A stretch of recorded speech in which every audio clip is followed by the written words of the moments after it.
"She's just a nobody," Mom laughed at me. Until my brother's fiancé Googled my name and everything changed. Hi. I'm Rachel Thompson, 32 years old, sitting at my parents' mahogany dining table for what was supposed to be a celebratory dinner. My family has always treated me like I'm invisible, the forgettable daughter who never quite measured up. "She's just a nobody with some office job." My mother Barbara laughed dismissively when my brother's fiancée Jessica asked what I do. Nobody at that table could have predicted what would happen when Jessica picked up her phone and typed my name into Google. Before I continue my story, where are you watching from today? If you're enjoying this already, please hit that like button and subscribe to the channel. Trust me, you'll want to stick around to see how my family's faces changed when they discovered who I really am. I grew up in Westlake, Ohio, a tidy suburban neighborhood where appearance was everything, and status was measured by the size of your home and the colleges your children attended. Our two-story colonial, with its pristine lawn and seasonal wreaths on the front door, was the perfect setting for the family my mother Barbara wanted everyone to see. Inside those walls, the family dynamic was crystal clear. My mother, with her perfectly highlighted hair and country club membership, orchestrated our lives with precision. Everything revolved around image and achievement. My father Thomas, an accountant at a respected firm, was kind in his quiet way, but ultimately deferred to my mother in all family matters. He was the definition of passive, always choosing peace over confrontation, even when it meant sacrificing my feelings in the process. Then there was my brother Michael, 3 years older, and the undisputed star of our family. From his first Little League home run to his high school valedictorian speech, Michael could do no wrong. His room was a shrine to achievement, gleaming sports trophies, academic medals, and framed acceptance letters. My parents attended every baseball game, every debate tournament, every awards ceremony. They beamed from the front row, taking endless photos, and bragging to anyone who would listen. "That's our son," my mother would say, emphasizing "our" as if Michael were their only child. My earliest memory of disappointment came when I was 8 years old. I had written a short story about a girl who discovered she could talk to animals. My third-grade teacher had given me an A+ and written extraordinary imagination across the top. I ran home, bursting with pride, eager to show my parents. "Mom, Dad, look what I wrote," I announced, waving my story in the air. My mother glanced at it briefly. "That's nice, Rachel, but we're getting ready for Michael's science fair. Put it on the counter and we'll look at it later." Later never came. When I found my story days afterward, it was stained with coffee rings, unread and forgotten. This pattern continued throughout my childhood. In 6th grade, when I won a district-wide writing competition, neither of my parents attended the ceremony. Michael had a baseball game the same day. "You understand, don't you, Rachel?" my father said gently. "This is an important game for your brother." I understood perfectly. I was learning my place in the family hierarchy. High school brought more of the same. I joined the school newspaper, eventually becoming editor-in-chief. I won state awards for my editorials and short fiction. My byline appeared in teen magazines and local papers. Each achievement was met with the same lukewarm response from my family. "Writing is a nice hobby, Rachel," my mother would say, "but it's not a real career plan. You should focus on something practical like business or nursing." Even when my story was published in a national anthology for young writers, my parents declined to buy a copy. Meanwhile, they framed Michael's college acceptance letters and hung them in the living room for visitors to admire. By the time I left for college, I had stopped sharing my achievements with my family. I chose a university in New York as far from Ohio as my scholarship would take me. The distance wasn't just geographical. I was creating emotional space to become someone apart from the invisible daughter I'd been at home. During those 4 years, I bloomed. My professors praised my writing, encouraged my voice, and pushed me to submit my work to publications. Small successes accumulated. A poem here, a short story there. Each publication was a brick in the foundation of my confidence, built without my family's knowledge or approval. When I came home for holidays, I answered vague questions about how school was going with equally vague responses. I learned that speaking about my passions only invited dismissal, so I kept my growing success to myself. I sat through endless dinners, listening to updates about Michael's business classes, his internship prospects, his girlfriend from a good family. After graduation, when I announced my intention to stay in New York and pursue writing, my mother's reaction was predictably dismissive. New York is so expensive, Rachel. You'll be back home within 6 months when you can't pay rent, she predicted confidently. Maybe you can get a job at the community college if you want to stay close to books. My father, in his typical fashion, tried to mediate. What your mother means is that we worry about you. Writing is a tough business. We just don't want you setting yourself up for disappointment, my mother added, as if disappointment wasn't already the primary emotion I associated with family interactions. Over the years, as my adult life took shape in New York, I developed two separate existences. There was Rachel, the accomplished writer with a growing reputation in literary circles, and Rachel, the disappointing daughter who worked some job in publishing as far as her family knew. The disconnect was painful, but protective. I couldn't bear to offer my achievements only to have them diminished again. Phone calls home became exercises in omission. I listened to news about Michael's promotions, my mother's social committee accomplishments, neighborhood gossip, never volunteering information about my own life that mattered to me. I became skilled at deflection, turning questions back on the asker, keeping my responses superficial. Some might wonder why I maintained any relationship with my family at all. The answer is complicated, wrapped in layers of hope, obligation, and the stubborn belief that someday they might see me, really see me. Despite everything, they were my family, and some childish part of me still longed for their approval, even as the adult in me recognized how unlikely that was to ever happen. So I continued my twice-yearly visits home, steeling myself each time for the familiar feeling of fading into the background, of being overlooked and underestimated. I became the family ghost, present but not quite real in their eyes. And I learned to find validation elsewhere, building a life rich with meaningful friendships and professional respect that my family knew nothing about. When I moved to New York after college, I carried little more than 2 suitcases, my laptop, and determined optimism. My mother's prediction about failing within 6 months hung over me like a challenge. I was prepared for struggle, but the reality of breaking into the publishing industry in New York was even harder than I'd anticipated. I found a tiny apartment in Brooklyn that I shared with 2 other aspiring creatives. My first job was as a barista at a coffee shop near Union Square, working morning shifts so I could use afternoons to drop off applications at publishing houses and literary agencies. At night, I wrote at a wobbly desk crammed into the corner of my bedroom, often until 2 or 3 in the morning. Rejection letters accumulated. I taped them to my wall as motivation rather than discouragement. Each no brought me one step closer to an eventual yes or so, I told myself during moments of doubt. My first break came 8 months after arriving in New York. I landed an entry-level position as an assistant at a small but respected literary magazine. The pay was barely enough to cover rent and ramen, but the experience was invaluable. I absorbed everything about the publishing process, from evaluating submissions to copy editing to production. It was there I met Eleanor Montgomery, a senior editor whose sharp eye and sharper tongue made junior staff members tremble. Eleanor was a legend in literary circles, known for discovering major talents and her uncompromising editorial standards. For reasons I never fully understood, she took an interest in my career. "You have a voice," she told me after reading a piece I'd been working on during lunch breaks. "Raw, but distinctive. Keep writing." Coming from Eleanor, this was equivalent to effusive praise. Under her mentorship, my writing evolved. She pushed me to be more daring, to find the vulnerable places in my narratives and dig deeper. When I complained about her brutal feedback, she was unsympathetic. "If you want gentle encouragement, join a community writing circle," she said. "If you want to be published, listen to me." I listened. And I wrote. After my day job, after social obligations, sometimes in the early hours of the morning when the city briefly quieted. I developed a discipline that bordered on obsession. My first published piece in a notable literary journal came 2 years after moving to New York. I still remember staring at my name in print, running my fingers over the letters as if they might disappear. I called no one from my family. Instead, I celebrated with friends who understood what this milestone meant. From there, momentum built gradually. My byline appeared in increasingly prestigious publications. Editors began to recognize my name in submission piles.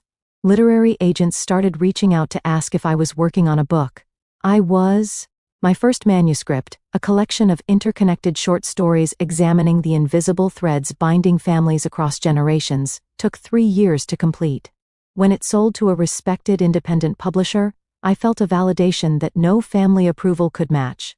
The book, titled Beneath Silent Waters, was published when I was 27. The initial print run was modest, but the critical response exceeded everyone's expectations. The New York Times Book Review called it a stunning debut from a writer of uncommon insight. The New Yorker included me in their Writers to Watch feature. Literary awards followed. For the book tour, I traveled to 12 cities across America and then to London, Paris, and Berlin. In each location, readers approached me with stories about how my writing had touched them, how they saw their own family dynamics reflected in my characters. The irony wasn't lost on me that strangers connected so deeply with work my own family had never read. I chose to publish under Rachel Thompson rather than my full name, Rachel and Davis Thompson, which partially explained why my family might not have stumbled across my work online. It wasn't a conscious decision to hide, more a separation between my writing identity and the daughter who still visited Ohio twice a year. My second book, a novel titled The Weight of Unsaid Things, became what the industry calls a sleeper hit, starting with modest sales that grew steadily through word of mouth until it landed on the bestseller list 8 months after publication. The paperback edition featured quotes from famous authors I'd once studied in college classes. Surreal didn't begin to describe the feeling. By 30, I had an agent, a respected publisher, and the kind of career most writers dream about. My apartment in Brooklyn was no longer shared but my own, with a dedicated office where awards and framed book covers hung on walls. My work was taught in university creative writing programs. I gave guest lectures at Columbia, NYU, and other prestigious institutions. When introduced at literary events, the list of my accomplishments took longer and longer to recite. And yet, when I flew home for Christmas or my mother's birthday, I was still just Rachel, the daughter who had some vague job in publishing. The cognitive dissonance was sometimes overwhelming. "Are you still at that magazine?" My mother would ask vaguely over holiday dinners. "I'm working on different projects now." I'd answer truthfully, but incompletely. "You know, Michael just got another promotion." She'd continue, and the conversation would shift away from me once again. The most recent development in my career came just 3 months before the family dinner that would change everything. My second novel had been optioned for film by an Academy Award-winning producer. I'd been flown to Los Angeles for meetings, put up in a luxury hotel, and treated like my words mattered enormously. The contrast between my professional respect and family invisibility had never been so stark. I sometimes asked myself why I continued to compartmentalize my life, why I didn't simply announce my accomplishments at the next family gathering. The answer was both simple and complex. I was protecting myself. After years of having my passion dismissed, my achievements minimized, I couldn't bear to offer my success only to have it treated as insignificant. The thought of my mother saying, "That's nice, dear," about my film deal, made my stomach clench. So, I maintained the separation, even as it created a hollow space inside me. In professional settings, I was confident, articulate, praised. In family settings, I reverted to the quiet, overlooked daughter, carefully hiding the life I'd built. "Why do you still go home at all?" My friend Samantha asked me once, after I returned from a particularly difficult Thanksgiving visit. I had no simple answer. There was the complicated love I still felt for my family despite everything. There was hope, however faint, that someday things might change. And there was something else, a conviction that running away completely would mean they had won, had succeeded in making me believe I was truly invisible. So I kept visiting. And I kept succeeding. And the gap between my two lives grew wider with each passing year. Until the night it all collapsed, when my brother brought his new fiancée home to meet the family, and everything I'd built and everything I'd hidden collided in a single Google search. My parents still lived in the same house where I grew up, a fact that made each visit home feel like stepping back in time. As I pulled into the driveway that evening, I noticed fresh flowers planted in the front beds and new curtains in the living room windows. My mother always made special preparations when Michael visited, another small reminder of the family hierarchy. I parked behind an unfamiliar BMW that I assumed belonged to Jessica, my brother's fiancée. This would be our first meeting, and I couldn't help feeling curious about the woman who had captured my brother's heart. Michael had dated many women over the years, but none had made it to the meet the parents stage. The front door opened before I could ring the bell. My father stood there, gray hair neatly combed, wearing what I recognized as his good sweater. "Rachel, you made it." he said, giving me a brief, awkward hug. Everyone's in the living room. I followed him through the foyer, passing the familiar gallery wall of family photos. I noted that the most recent additions were all of Michael, his graduate school graduation, vacation photos, none featuring me. It was like watching my gradual erasure from family history. In the living room, my mother was laughing at something, the performative laugh she used in social situations. She looked up as I entered, her smile remaining but cooling several degrees. "Rachel, finally. We were about to start without you." She gestured toward the attractive couple on the sofa. "You remember what traffic is like," I said, leaning in for the obligatory cheek kiss. Michael stood, looking genuinely pleased to see me. "Rachel, come meet Jessica." I turned my attention to the woman rising gracefully from the sofa. Jessica was tall and slim with intelligent eyes and a warm smile. She wore simple but obviously expensive clothes that suggested taste and confidence rather than showing off. "I've heard so much about you," Jessica said, extending her hand. "Michael says you live in New York. I love visiting the city. All good things, I hope," I replied with a smile, ignoring my mother's barely audible snort. "Shall we move to the dining room?" my mother suggested. "I've had the roast in for hours." The dining room was set with a good china and crystal, another honor typically reserved for Michael's visits or my mother's bridge club luncheons. I noted the seating arrangement with a familiar resignation, my father at the head of the table, my mother at the foot, Michael and Jessica on one side, and me alone on the other, furthest from both parents. My mother had outdone herself with the meal: roast beef with Yorkshire pudding, garlic mashed potatoes, honey-glazed carrots, and homemade rolls. It was Michael's favorite menu, the one she prepared for special celebrations. "Jessica, tell us again how you two met," my mother prompted after pouring the wine. "I want Rachel to hear the story." Jessica smiled at Michael before answering. "We met at a charity auction for the Children's Hospital.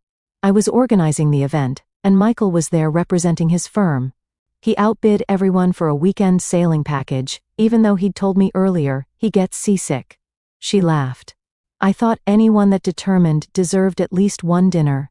"Best money I ever spent," Michael added, taking her hand. My mother beamed at them. "And Jessica's family is from Shaker Heights," she told me, naming one of the most affluent suburbs of Cleveland.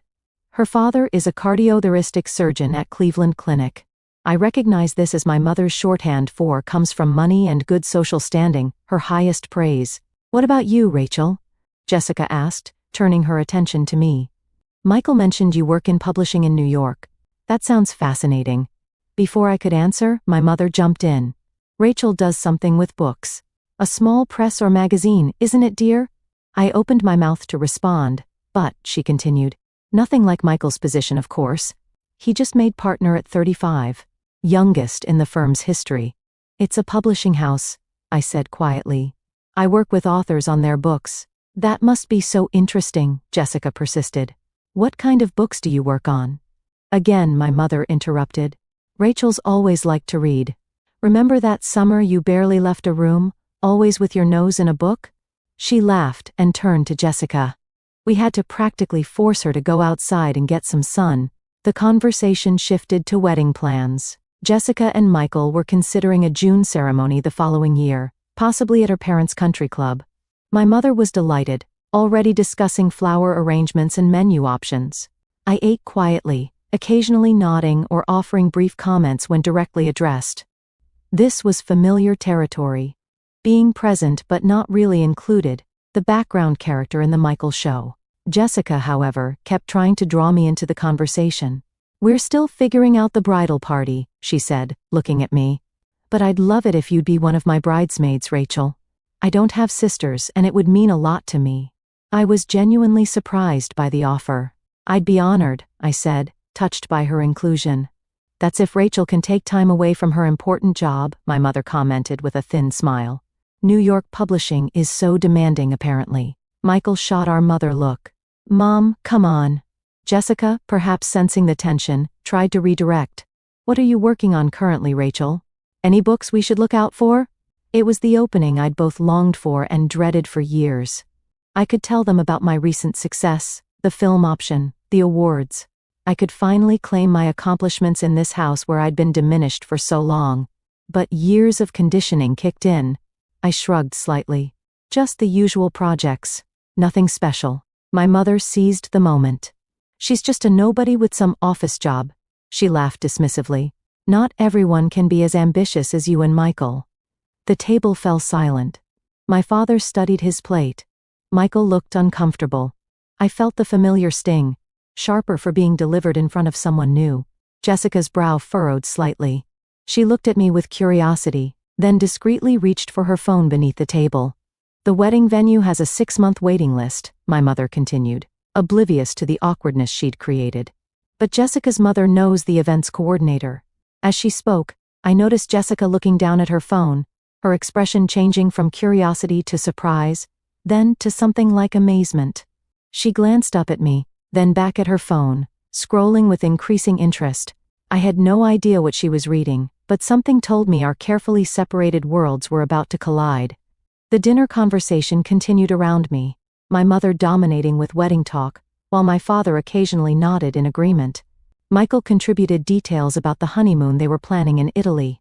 I responded when necessary, but my attention was increasingly drawn to Jessica, who continued to scroll through something on her phone, her eyes widening occasionally. We're thinking 4 or 5 tiers for the cake, my mother was saying. Nothing too ostentatious, but befitting Michael's position at the firm. Jessica looked up from her phone suddenly, her gaze fixing on me with an intensity that made me shift in my seat. "Excuse me," she said, interrupting my mother mid-sentence about cake flavors. "I hope this isn't rude, but I have to ask." She turned to me, phone still in hand. "Rachel? Are you the Rachel Thompson? The author?" The question hung in the air. 4 pairs of eyes turned to me. The silence was deafening. "What are you talking about?" my mother asked, looking confused. Jessica held up her phone, displaying what I recognized as my author page on the Penguin Random House website. Rachel Thompson, author of Beneath Silent Waters and the Weight of Unsaid Things, she read. Winner of the National Book Critics Circle Award and the PEN/Faulkner Award. She looked up at me, her eyes bright with excitement. "That's you, isn't it?" The photo matches. My heart pounded. The moment I'd both feared and secretly fantasized about for years was happening, and I felt completely unprepared. "Let me see that," Michael said, leaning toward Jessica's phone. His eyes widened as he scrolled through whatever was on the screen. "Holy shit," he whispered, looking up at me. "Rachel, is this really you?" My father had gone completely still, fork suspended halfway to his mouth. My mother reached across the table and practically snatched the phone from Jessica's hand. "This has to be some kind of mistake," she said, but her voice lacked conviction as she stared at the screen. "Some other Rachel Thompson." "No mistake," Jessica said, taking her phone back and continuing to read. Rachel Thompson's writing has been compared to Joan Didion and Alice Munro. Her debut collection of short stories was described by the New York Times as breathtakingly assured, and her novel spent 18 weeks on the bestseller list. She looked up at me with genuine admiration. "I can't believe this. I actually read your book last year for my book club. It was incredible." My mother's face had drained of color. My father was now leaning toward Jessica, trying to get another glimpse of the phone. "There's more," Jessica continued, clearly unaware of the family drama she was exposing. "It says here your novel has been optioned for film by Paramount, with production scheduled to begin next year." She scrolled further. "And you were just featured in the New Yorker's 40 Under 40 list of influential artists." Michael was staring at me like he'd never seen me before. "Why didn't you tell us any of this?" he asked, his voice a mixture of confusion and what sounded like hurt. I took a deep breath, studying myself. This was it, the moment when my 2 separate lives collapsed into one. "I did try," I said quietly. "Many times." My mother shook her head. "That's ridiculous. You never mentioned being a famous author. We would have remembered something like that." "Actually, I did," I replied, my voice gaining strength. "When my first story was published in The Atlantic, I called home and told you. You said that's nice, and changed the subject to Michael's new car." My father frowned, seeming to search his memory. My mother's lips pressed into a thin line. "When my book was published, I sent you both signed copies," I continued. "Did you ever open the package or read the card I included?" My father looked genuinely confused. "I don't recall any package. It came right before Christmas 3 years ago," I said. Mom said it was probably just work stuff and put it in the guest room. I saw it there, unopened, when I visited that year. Jessica was looking increasingly uncomfortable, suddenly aware of the family dynamic she had inadvertently exposed. Michael kept glancing between me and our parents, as if trying to reconcile the sister he thought he knew with the accomplished author on Jessica's phone. "Well, you should have made it clear it was important," my mother said defensively.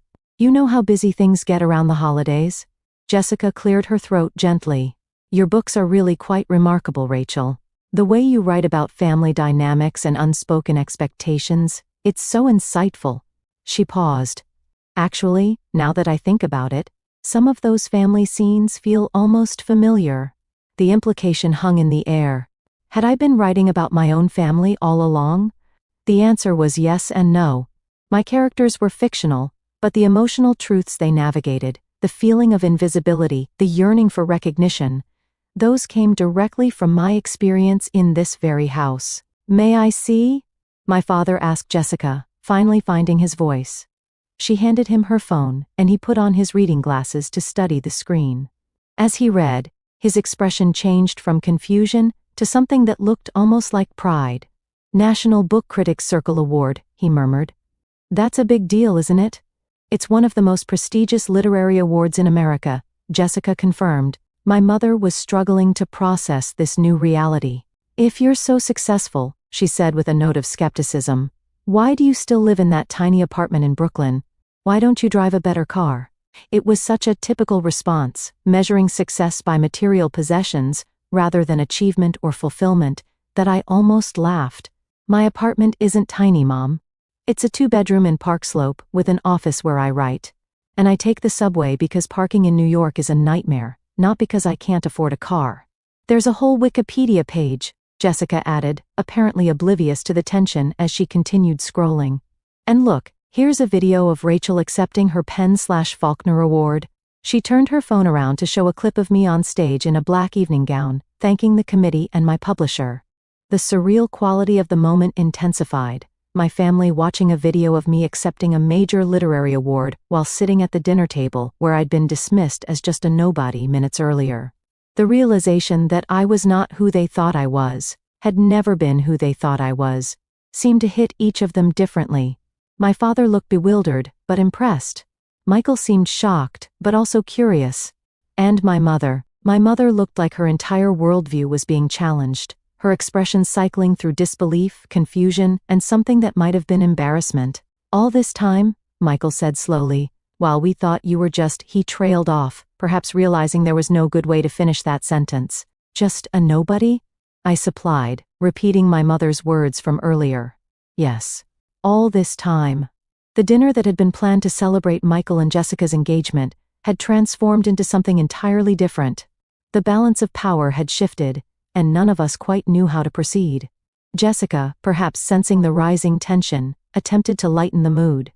"I feel like I'm having dinner with a celebrity," she said with a nervous laugh. "I recommended your book to everyone I know after I read it." My mother's voice cut through the air. "This has to be some kind of misunderstanding. Rachel would have told us if she was a successful writer." She turned to me, her expression hardening.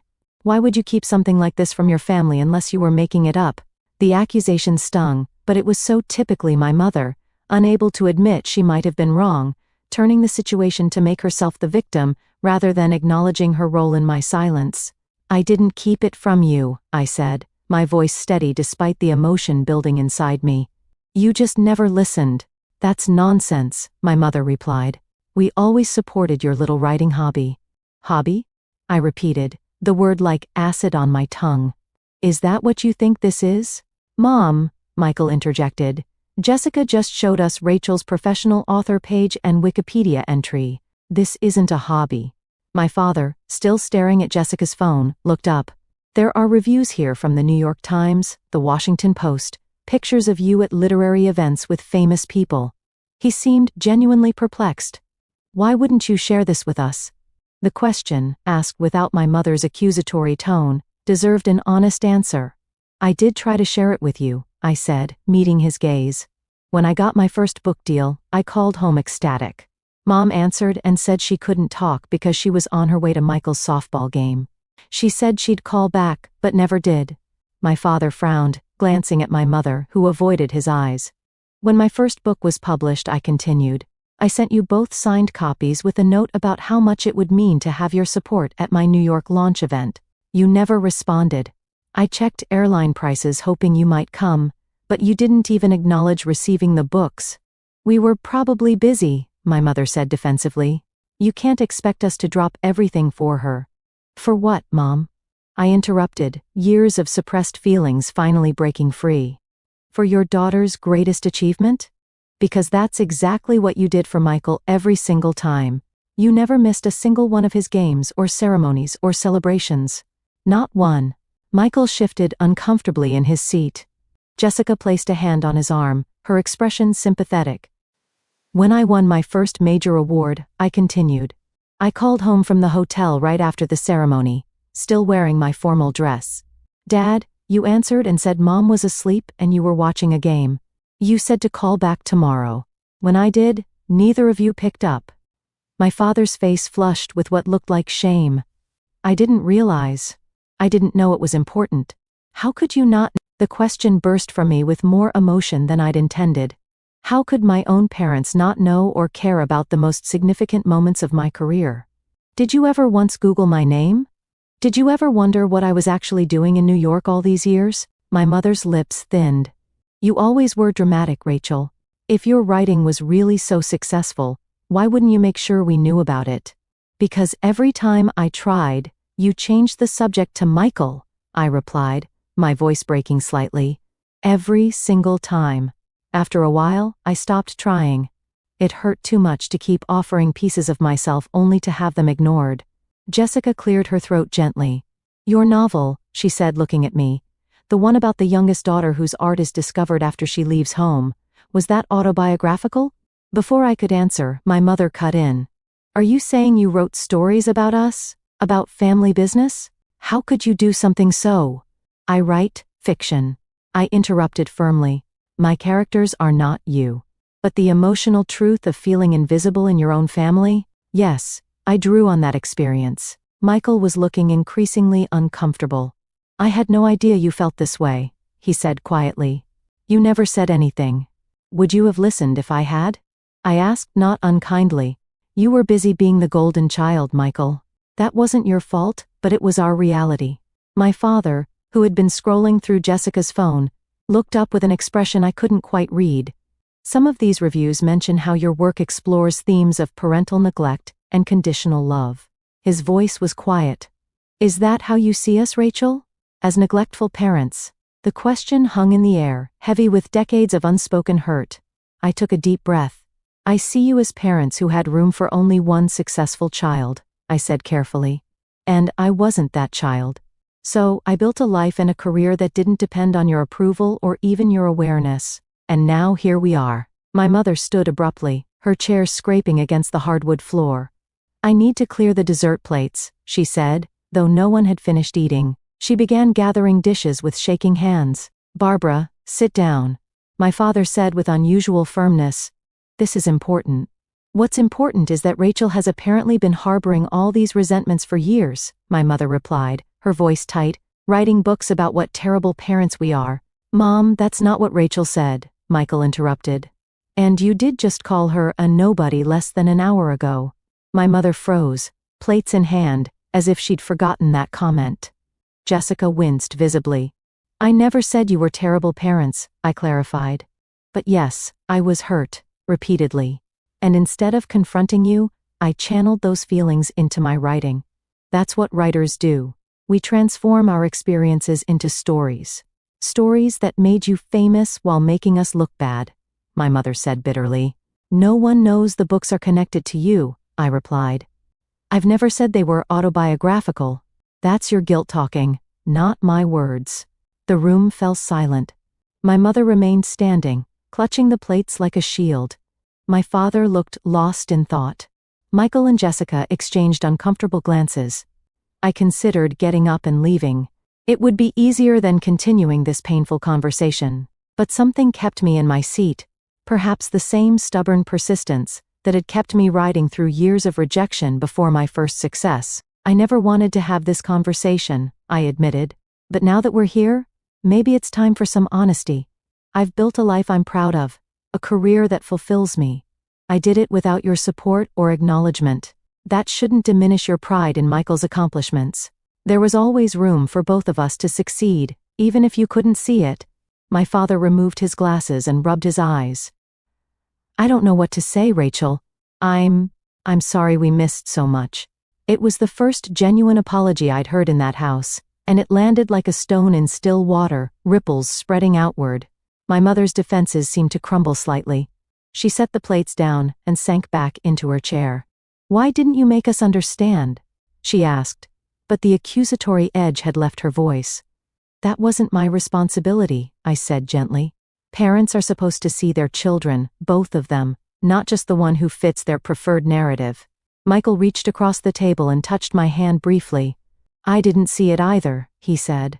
I'm sorry, Rachel. The acknowledgement from my brother, unexpected and sincere, brought tears to my eyes that I quickly blinked away.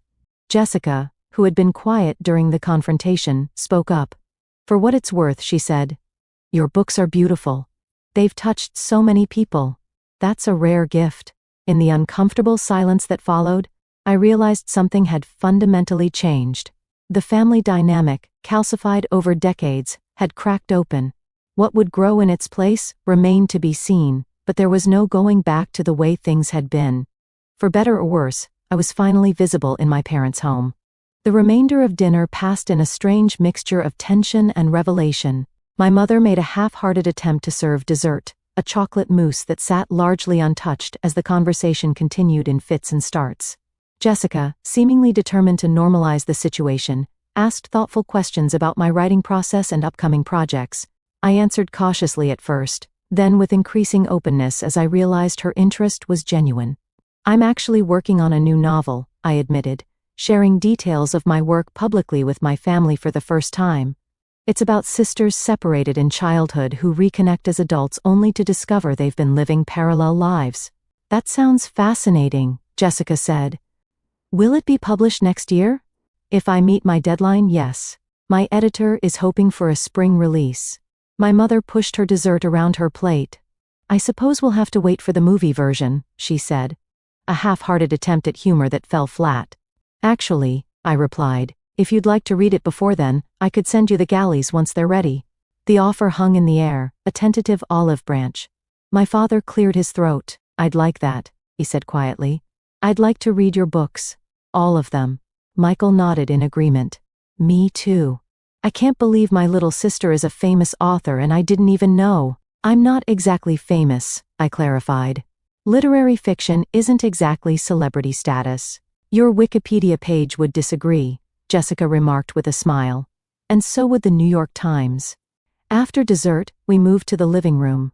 My mother excused herself to the kitchen, claiming she needed to start on the dishes, though I suspected she needed space to process everything that had happened. Jessica touched Michael's arm. Why don't you help your mom? I'd love to chat with Rachel a bit more about her work. Michael seemed relieved to have a direction, and headed to the kitchen. My father mumbled something about checking the score of the Indians' game and disappeared into his den, leaving Jessica and me alone. As soon as they were out of earshot, Jessica turned to me with an apologetic expression. I'm so sorry if I caused problems, she said. I had no idea they didn't know about your career. It's not your fault, I assured her. This has been building for years. It probably needed to happen. Jessica nodded thoughtfully. I recognized your name immediately, she confessed. When Michael mentioned his sister Rachel was a writer in New York, I wondered if it might be you. But when I got here and no one mentioned your books, I thought I must be mistaken. So, the Google search at dinner was deliberate, she admitted. When your mom made that comment about you being a nobody, I couldn't believe it. I knew I'd read your work. I thought maybe showing them would.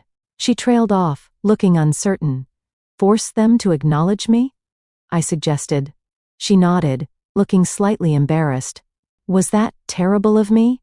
I considered the question. No. I finally said, maybe it needed to come from someone outside the family. They might never have believed me. We were interrupted by Michael's return from the kitchen. He sat beside Jessica, looking at me with new eyes.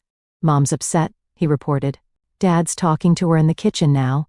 I'm sorry about that, I said, meaning it. Despite everything, I hadn't wanted to hurt them. Michael shook his head. Don't apologize. I'm the one who should be sorry.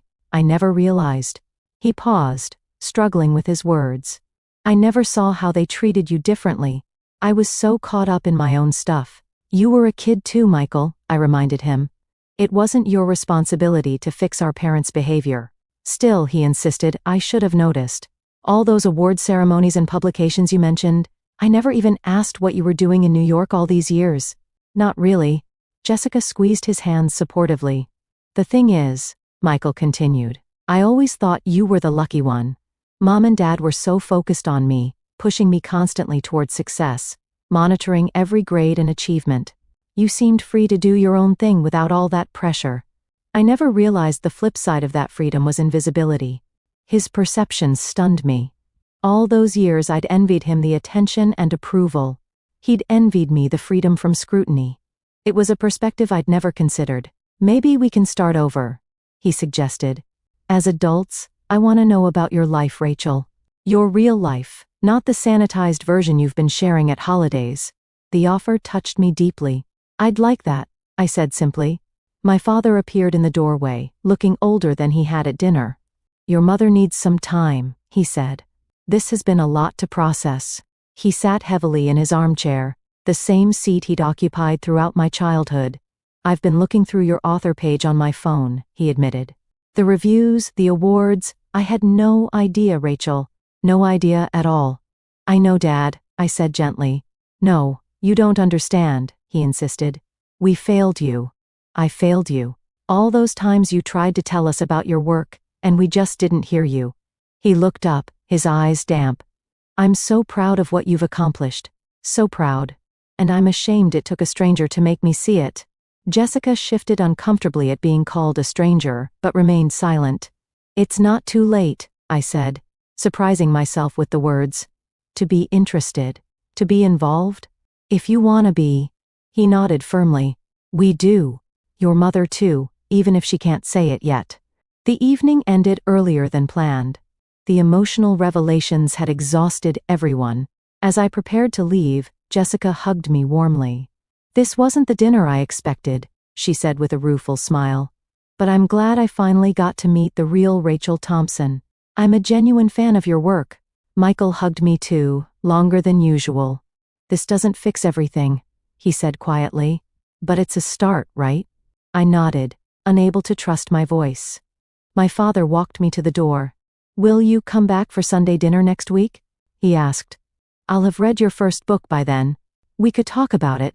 The invitation, so simple yet so meaningful, brought unexpected tears to my eyes. I'll be there, I promised. My mother remained in the kitchen, not emerging to say goodbye. I understood she needed time, that her worldview had been challenged in a fundamental way. Change wouldn't happen overnight. As I drove back to my hotel, I felt lighter somehow, as if a weight I'd carried for decades had begun to shift.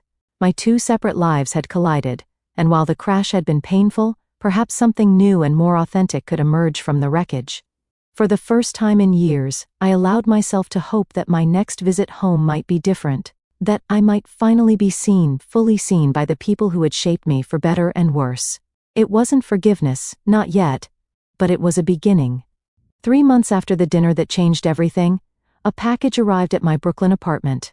The return address was my parents' home in Ohio. I opened it with curious fingers to find my books, not the copies I'd sent years ago, but new ones recently purchased.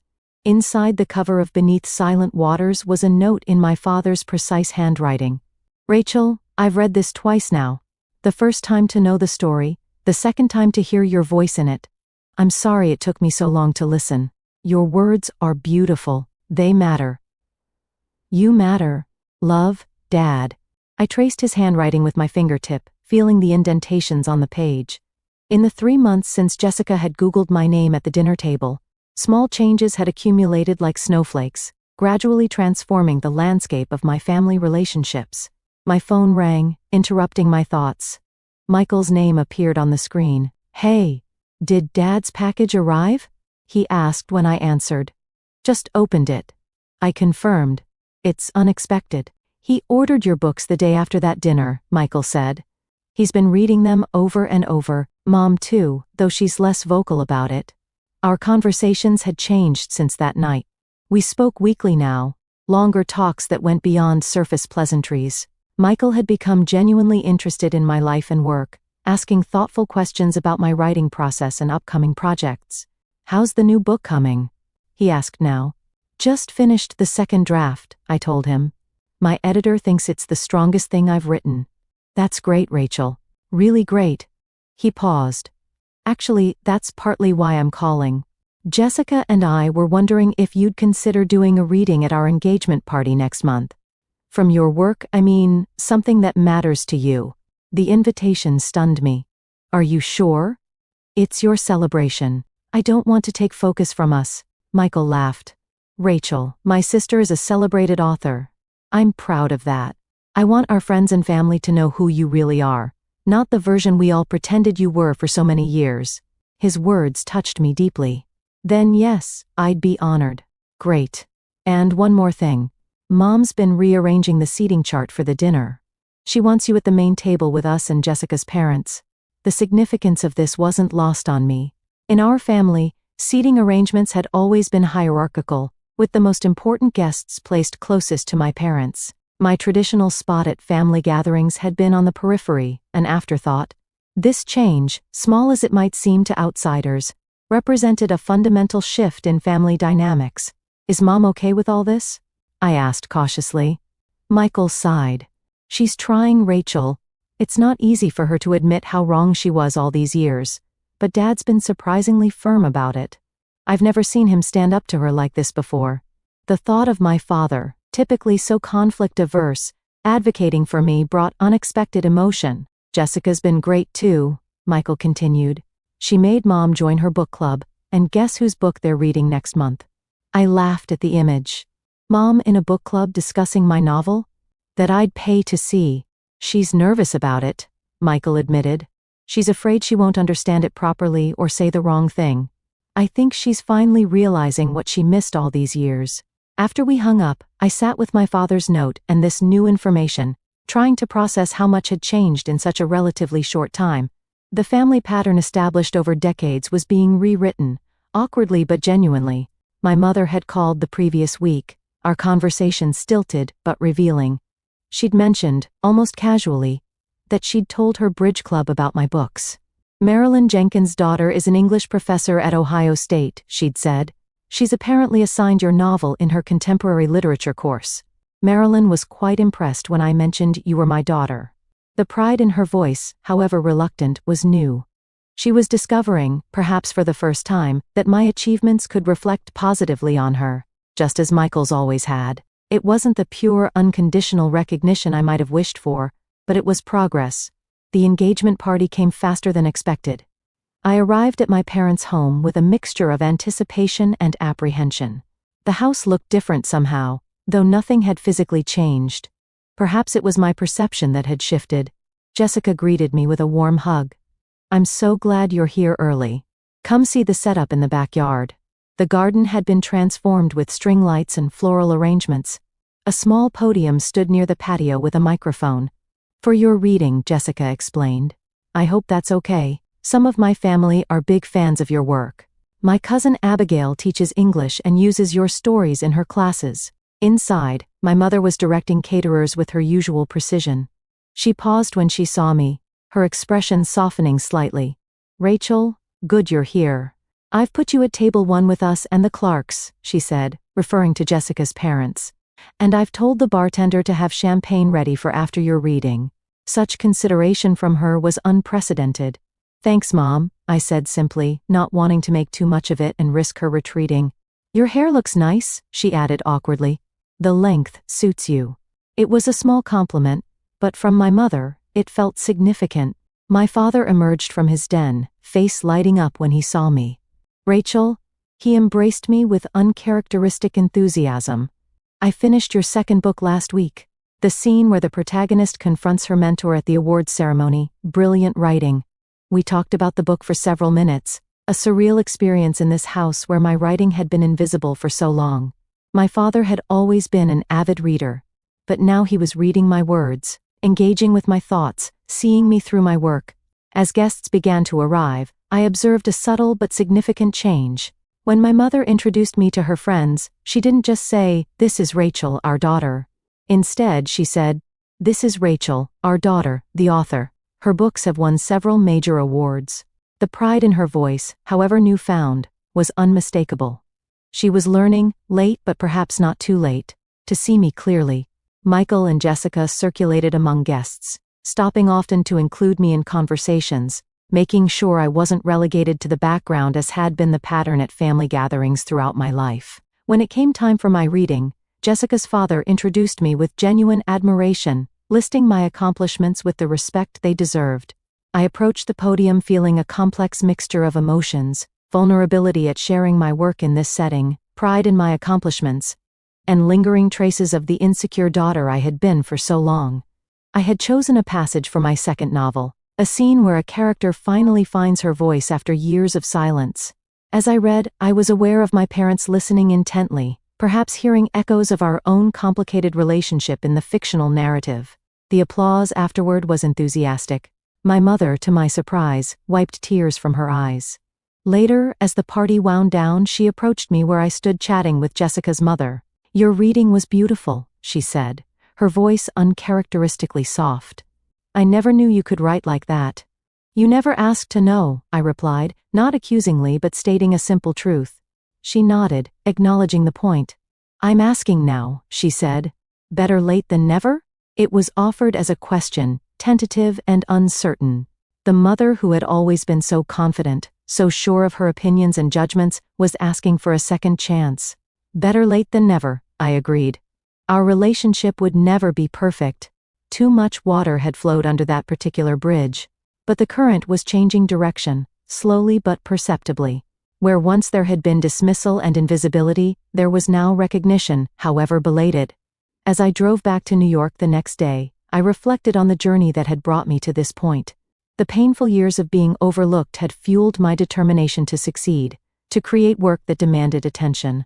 The irony wasn't lost on me that my family's failure to see me had ultimately made me more visible to the world. I had never written for their approval or recognition. I had written because I had to, because the stories inside me demanded release. Yet there was an undeniable satisfaction in finally being seen by the people who had shaped me, for better and worse.